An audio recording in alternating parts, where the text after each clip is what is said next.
बस्तर क्षेत्र में माओवादियों से मुक्त कराए गए गांवों में सरकार ने संचार सुविधाओं को मजबूत करने के उद्देश्य से बीते एक वर्ष में 300 से अधिक सेल फोन टावर लगाए हैं। इनमें से 32 टावर अबूझमाड़ के घने जंगलों में स्थापित किए गए हैं, जहां माओवादी प्रभाव लंबे समय से बना हुआ है।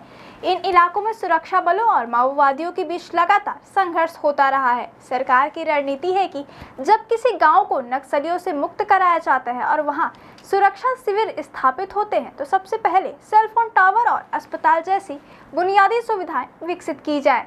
हालांकि माओवादी इन टावरों को निशाना बना रहे हैं क्योंकि उन्हें संदेह है कि ग्रामीण उनकी गतिविधियों की जानकारी सुरक्षा बलों को देते हैं। पिछले एक साल में टावरों को जलाने की कम से कम 4 घटनाएं सामने आ चुकी हैं। हाल ही में नारायणपुर जिले में माओवादियों ने एक टावर को जला दिया और 2 नागरिकों की हत्या कर दी। इस खतरे को देखते हुए सरकार ने टावरों की सुरक्षा शिविरों के पास लगाने की रणनीति अपनाई है, जिससे उनकी सुरक्षा सुनिश्चित की जा सके। गृह मंत्रालय के अनुसार देश भर में वामपंथी उग्रवाद प्रभावित 10,511 स्थानों की पहचान की गई है, जिनमें से लगभग 8,000 स्थानों पर सेल टावर लगाए जा चुके हैं।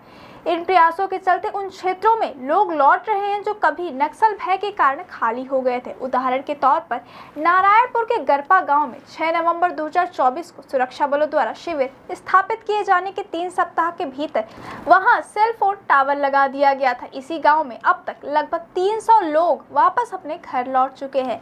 इन लौटते ग्रामीणों को मोबाइल कनेक्टिविटी का बड़ा फायदा मिल रहा है। अब वे न केवल अपने परिवारों से संपर्क कर पा रहे हैं, बल्कि सरकारी योजनाओं और सेवाओं से भी सीधे जुड़ पा रहे हैं।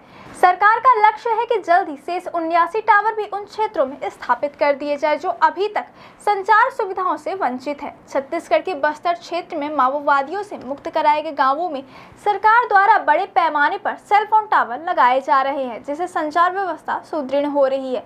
यह पहल न केवल विकास की दिशा में एक महत्वपूर्ण कदम है, बल्कि इससे ग्रामीणों का विश्वास भी लौट रहा है। माओवादी इन टावरों को निशाना बना रहे हैं, लेकिन सरकार उन्हें सुरक्षा शिविरों के पास स्थापित कर सुरक्षा सुनिश्चित कर रही है। टावरों की स्थापना से न केवल लोग अपने परिवारों से जुड़ पा रहे हैं, बल्कि सरकारी योजनाओं और सेवाओं से भी सीधे लाभान्वित हो रहे हैं। यह संचार क्रांति नक्सल प्रभावित क्षेत्रों में शांति, विकास और पुनर्वास की दिशा में एक सकारात्मक संकेत है।